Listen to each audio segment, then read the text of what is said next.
It's a fact that people pleasing in the neurodivergent community runs rampant.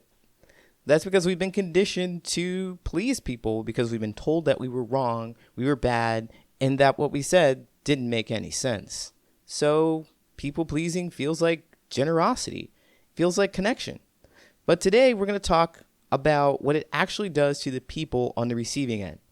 We're going to talk about how shrinking yourself stops others from growing, how managing feelings robs others of their own emotional competence, and how withholding truth builds resentment that quietly destroys the relationships that you're trying to build. Are you ready? Let's go.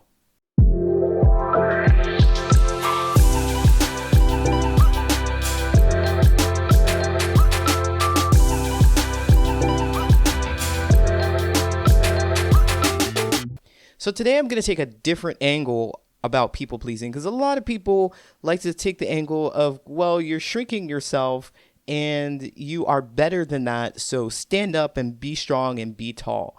But when I think about people pleasing, I think about the impact that you have on the other person. See, when you people please, you're not seeing the person's potential, you're seeing their fragility. And what you believe about someone shapes how you treat them. And when you treat them like someone that can't handle the truth, you confirm over and over and over again that they can't. And it signals that you think that they're less than. No, wait a minute, Coach Lee. That's not it. I'm afraid of their reaction. I'm concerned about how they're going to respond to me. I'm concerned whether or not they're going to like me. I'm concerned whether or not they're going to leave. So it's me.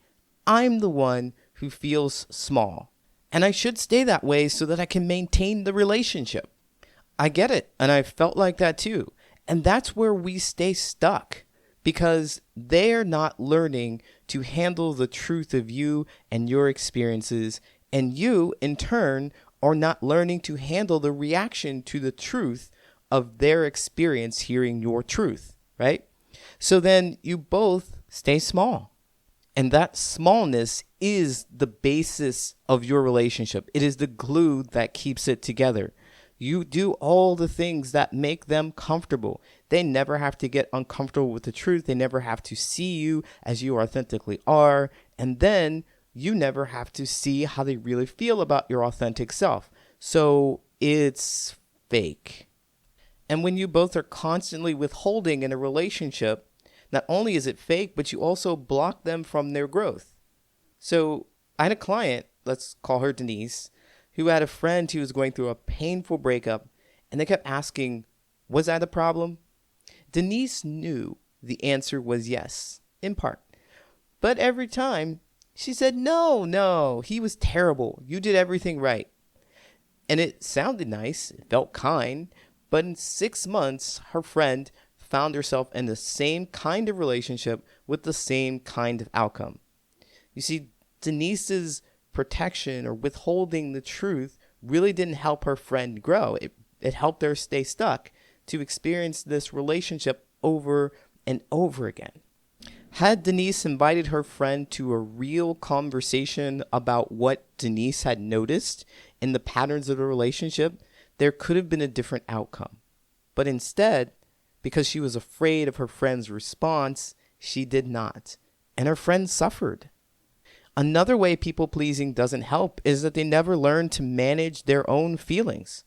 When you make it your job to keep other people regulated, you rob them of the chance to build their own emotional capacity. You become their nervous system, and they never have to develop one for themselves. You'll feel all their feelings. And by the way, they're very unpleasant feelings. And you take it on, and you take it on, and you take it on. And because they don't have to face or feel the consequences or even know what's happening to cause the situation, because although you have observed, you have not shared because you're afraid of how they're going to respond, they keep doing the same things over and over and over again. And you absorb the pain. Let's think about this in a workplace dynamic. Let's say there's a manager, let's call him Marcus, who has a team member who visibly gets upset during feedback conversations. So the manager, Marcus, starts softening every piece of feedback until it's barely recognizable. He times his words carefully. He watches her face and adjusts mid-sentences. in mid-sentence, and the result, well, she, the worker, never gets accurate feedback. She never builds tolerance for hard conversations, and Marcus burns out trying to manage someone else's emotional experiences while doing his job. And if you're in a leadership position, it is your job, I think. A great leader is one who's able to help those they lead become leaders themselves. And they need those core skills to handle those hard conversations.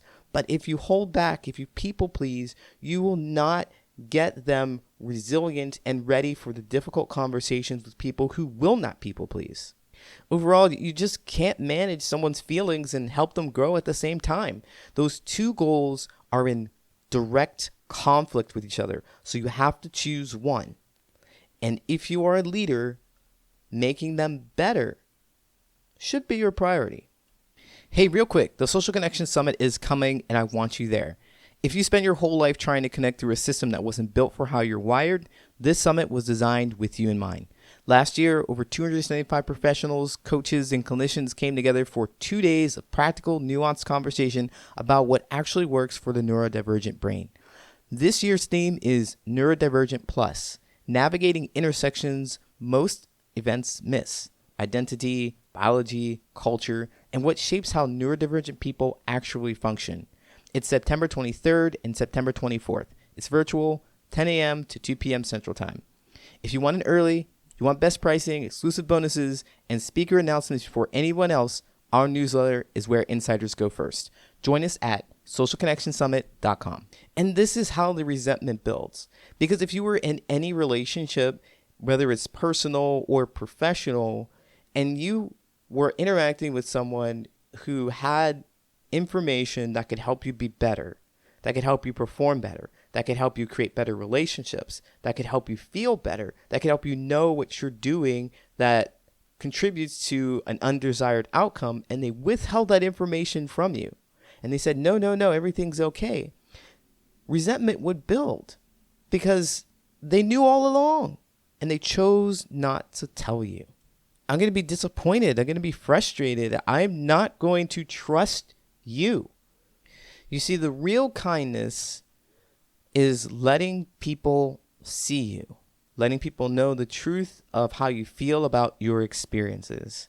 Now, I'd like to make sure that I put this caveat in here that discernment is very important when it comes to helping people understand how you feel about their experiences.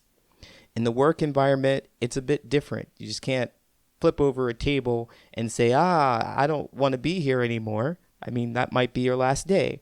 Probably not the outcome that you wanted. In your personal relationships, screaming at people probably won't be helpful either. So it's a practice of being able to know when the right timing is and the words that are constructed in a way that feels comfortable to you, that does not hide the truth, right?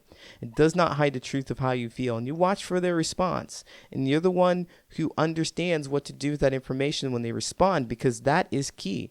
You know, in my coaching, I teach people that the response of how they respond to you is what you're looking for. And it's great information. If they don't like what you're sharing with them in your close personal relationship and you've tried over and over and over again, that is a pattern to recognize and to release the relationship. If you're afraid of releasing that relationship, then there is some work to do within yourself to understand that fear. And by the way, there are 8 billion people on this planet. I know it's easier said than done to let go, but if you want to continue to have that experience over and over and over again, recognizing it, then by all means, I cannot stop you. But I will not sugarcoat it. I will not people please.